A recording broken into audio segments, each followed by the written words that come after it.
Hello and welcome to this video. I'm going to try and keep this one short and sweet, and in this video I'm going to share my top quick tips for hiking the PCT. Okay, to start off my list, if you have an iPhone, pack an AirTag in your luggage if you're traveling from overseas. If you saw one of my first PCT videos, you'll know that my luggage did go missing in LA airport, and when I landed in San Diego I was able to open up the app and I could see that it had been left in LA airport.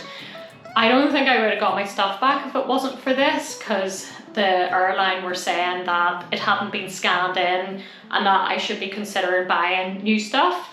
But I was able to show them exactly where it was, what terminal it was in, and that's how I got it back. So pack an AirTag, it comes in very handy and it doesn't weigh much. A Tic Tac box can be super handy for storing GoPro batteries and SD cards. Buff pillow is one of my favourite things to do. It's so comfy. Get a buff, stuff your puffy in it and tie both ends. You will thank me for it. This is one of my favourite pieces of small gear, and that's lock laces. Best thing since sliced bread. I flippin' love them.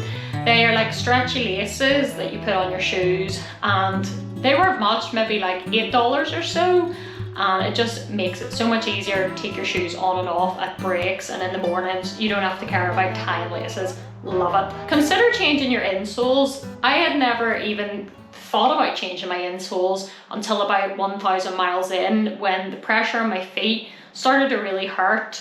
And luckily I found a pair of Dr. Scholl's Walk on Air insoles in hiker box, cut to the size of my shoes and everything. As they say, the trail does provide.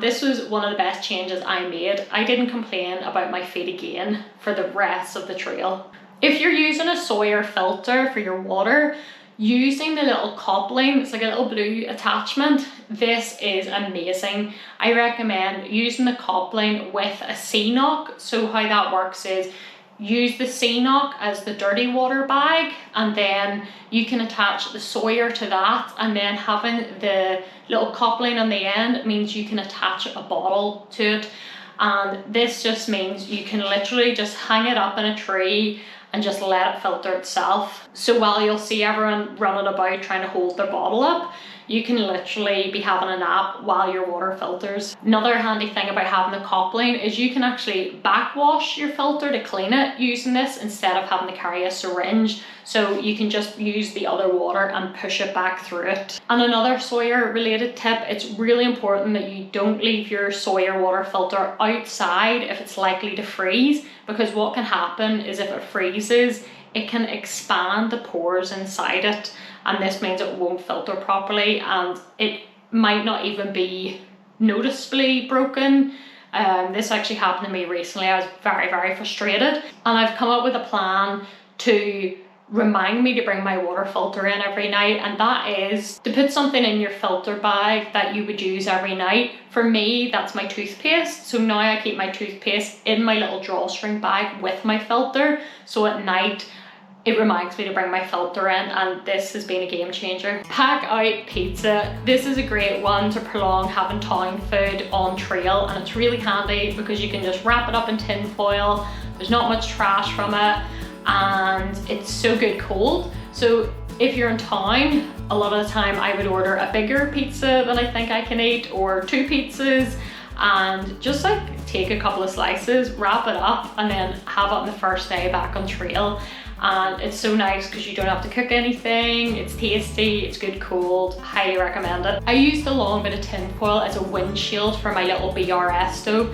This actually worked really great and was super light, and just if it was a windy day, it worked great. Huel Savory makes really good camping meals, and it works out about $3 or so per meal, which is a lot cheaper than one of those like Mountain House bags, and it's tasty and nutritious. I really like these. If you're planning on making protein shakes or meal replacement shakes, instead of using a shaker bottle, which might be heavy, I got a little whisk protein ball shaker thing that was really good, and I was able to use that in my container that I would make my cups of tea in, or my Huel Savory food. One of my favorite things ever is to use a sunglass cleaner as a reusable tissue. This was a game changer for me because when I'm hiking, my nose does not stop running for some reason. And if you're going to be out in a section for sometimes 7 days, the amount of tissues you would have to carry, I couldn't carry enough. So I got out a Decathlon. It's like a tiny little mini microfiber towel with a little loop on it, so you can actually like clip it on, or if you're drying it. And yeah, I would just wash this as I go, and it was great. It felt really nice and soft on my nose as well. If the ground is sloped where you're camping, I found it really useful to roll up like my coat or something and just slide it onto the side that's sloping down to level it out a bit. This has saved me in so many places where I've been all set up and I've laid down in my thermarest and I start to roll downwards. Just shoves a little piece of clothing underneath and you're level. Sleep with your electronics because the cold really does zap the power out of them. So if you have like a little Ziploc bag or something, just put your power bank, your phone in there and put it in your sleeping bag. For camp shoes, you can spend a lot of money to get ultralight ones, but I actually found, and this is after going shopping with my scales, that going to the cheapest shoe shop ever, their flip-flops are so light. I actually got a pair of flip-flops. They were very ugly, but these were lighter than the ultralight camp shoes that I was looking at online, and they lasted me the whole trail and I'm still using them. So consider going to a very cheap shoe shop to find camp flip-flops. Okay, this next one was a tip that I got from Yogi from Triple Crown Outfitters at Kennedy Meadows, and that is to use a Gatorade bottle as a hot water bottle when it's really cold. This saved my hike in that first Sierra section because it was freezing, and I was able to just heat up a little bit of water at night when I was cooking dinner. I put a little bit extra in and pour it into a Gatorade bottle, like the sort of thick one. And surprisingly, it doesn't melt. I don't know what it is, but it really helped me stay warm at night in that section. Of course, I wouldn't recommend drinking the water after because in case any of the plastic does leach into it, but this honestly was such a game changer for me in that section. Use a big safety pin on a carabiner on your backpack for drying socks. Toe socks can be useful for blister prevention. And on the topic of toe socks, this was Dr. D's discovery for taking them off and putting them back on easier. Pinch the toes and pull it out and then pull it off. It makes putting them on way easier. Take your shoes off at lunch. This really helps in preventing blisters. A hiking pattern that I really liked when I was doing 20-mile days was to split it down into 5, 5, 5, 5. So doing 5 miles, having a snack or a second breakfast as we like to call it, then 5, then lunch, then 5, and then another break, and then 5 to 20. But even better, we started to push that in the morning. So instead of doing 5, we would try to do 6 for second breakfast. And then by lunch, sometimes we had as much as 12, 13, 14 miles.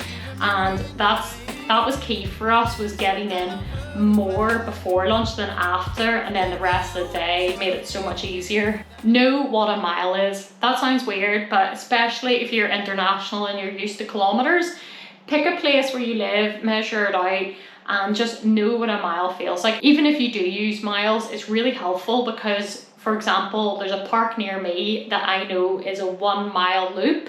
So when it came to being on a PCT and counting miles and knowing, okay, I've got 3 miles left until this camp, it was really easy for me to visualize that because I was able to say, okay, 3 miles, that's 3 laps around Victoria Park.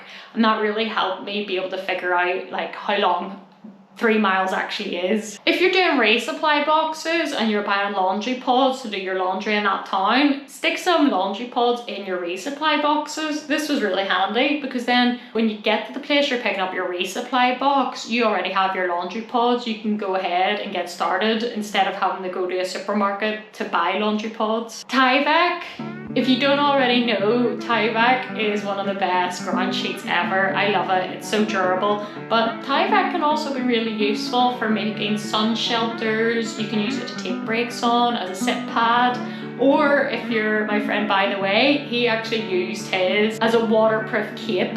You can also write on your Tyvek, so I had hiker to trail and hiker to town on it, which is really handy for hitchhiking. Put your names on items. You're gonna find that everybody nearly has the same power bank. A lot of people have the same trekking poles. A lot of people have the same charging plugs. It's helpful to put your name on it. I have a little label maker, which I'm always happy to have any excuse to use, so that was really handy for me. Bottle cap shower. To make this, I got just any old bottle cap. I got a pin, I heated it up on a flame, and then just press little holes in it. Put that on the end of your water bottle and it makes a really good little shower, or you can use it to shower off your feet. Store your gas canister upside down in your pot. This took me ages to figure out, but for a long time I was getting like a little circle in my pot. It turned out to be rust from having the gas canister down in it. To get stains out of pots, it can be useful to use sand. Just chuck a couple grains of sand in, depending on your pot of course. For mine it worked fine,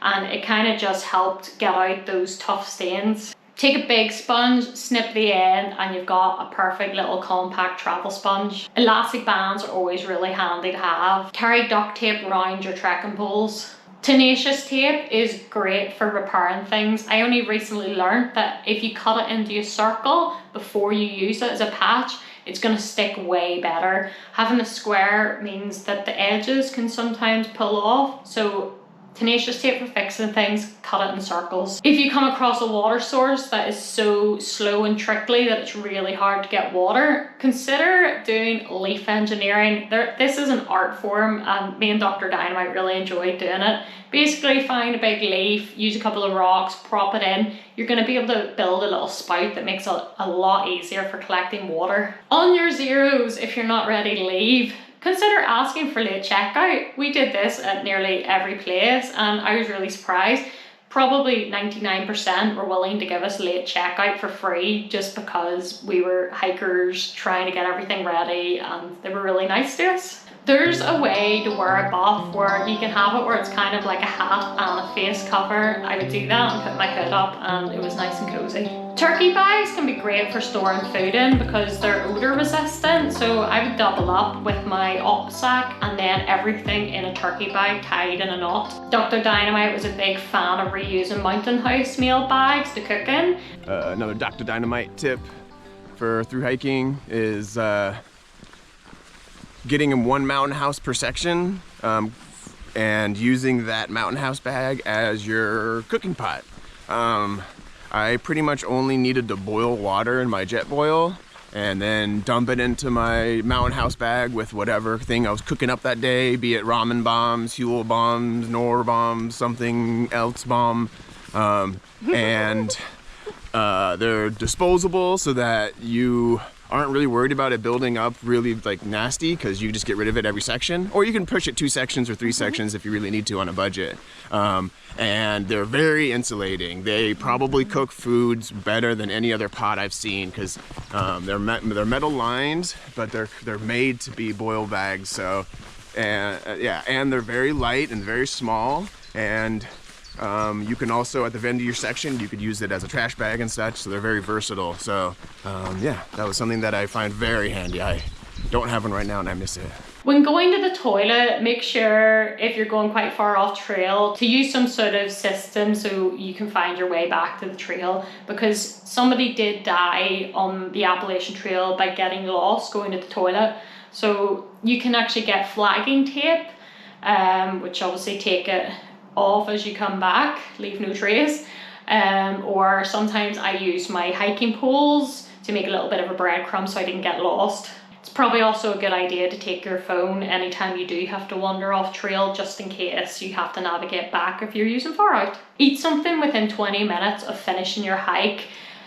This is so good for your recovery for the next day, and I highly recommend checking out Gear Skeptic's video all on through hiking nutrition. He talks a lot about this. Don't forget that you're eating as much for tomorrow as you are for today. So keeping up those calories, it really is helping how you're going to perform the next day as well. Use a double USB plug.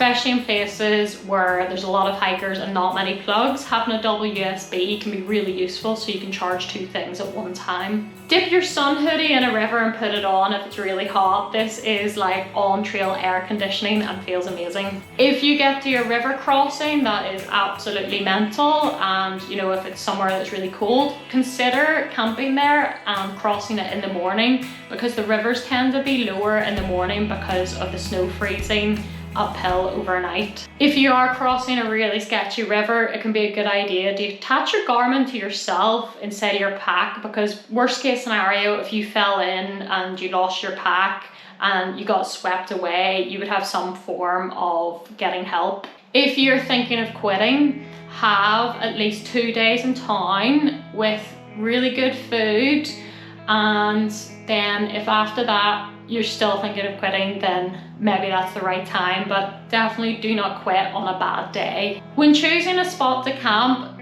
keep a lookout for dead trees, or widowmakers as they're called. There can be a lot of these in the PCT, especially with all the burn sections. Dental floss can be really handy for sewing and is stronger than thread. While doing laundry, to make sure you can wash everything, wear your waterproofs. You're not going to be the only one walking around town in your waterproofs on an absolutely roasting hot day. Leave no trace. The trail is so spotless and it's so nice to see. But occasionally you'll see like, you know, little bits of wrappers, which is really easy to do yourself. So I would tend to pick up any wrappers I would see and hope that if I ever accidentally dropped something, I'd be raging if I did, but if I ever did, because it happens, then, you know, I'd hope that someone behind me would also pick it up. You can use a Sharpie to draw measurements on your water bottle, you know, say 100 ml, 200 ml, 300 ml, if you need that for cooking. Keep your phone in airplane mode to save battery. Some tips from Cookie and Angry Dane. They have suggested run dirty water through a bandana so not to clog your filter. Great idea. Download and use Thunderfar's landscape map on Farout. It's easier to spot unmapped water sources and understand topography. I never use this, but that sounds like something I should check out. Pack out bagged salad from town. Great idea. Take your multivitamins. Fish oil is great for joints, circulation. Women who exercise heavily are more likely to need iron supplements. Great tip. Drink your electrolytes. Good one. They also suggested using a bit of cord to hang your C-knock. You can use it as a washing line, strap extra gear to your pack, and a bonus if it's long enough for a bear or mouse hang. Great idea. Cookie says frog tog hoods make great camera covers. And from my friend Snakemate, her tip is to use the Mappy app. This is amazing. I still use it to this day. It's a free one you can download offline, and it is a great alternative or backup to Farout. I love it. It had some of the trails on there that Farout didn't have, which was great if we ever had to make any detours. Highly recommend checking it out. And from TED Talk says water bottle shoulder straps are a perfect size for a bong and salami. Love you, TED Talk. All right, we're jumping into the video with Dr. Dynamite's top tips for the PCT. What up? Yeah, so one tip that I had is I carried 2 sets of socks and 2 sets of toe liners. First day of a section, you wear your first pair of both. Second day, you're wearing your second pair, and you're finding time to wash your first pair during the day, mostly at lunch. That way it can sit out and dry. And then you tie on your backpack, attach it to your backpack somehow, and it dries. And then the next day you can wear your first pair washed, and then you can look to wash your second pair, and you just keep flip-flopping your pair that you're wearing and the pair that you're washing, so that every day you have pretty fresh socks. By the end of it, the trail, you never really wear a pair twice in a row without washing it. And it really worked for me. I had some blister issues in the beginning, but it seemed to like really help keep my socks not getting all hard and crunchy from sweat and dirt. It was able to get them nice and soft. So I think that is all the tips I can think of. I'm sure I'm probably gonna make some other videos and slide them in here if any more comes into my head while I'm editing this. Hopefully some of that is of some use. What is your favorite tips? I would love to hear from you, and thank you for watching this video, and goodbye.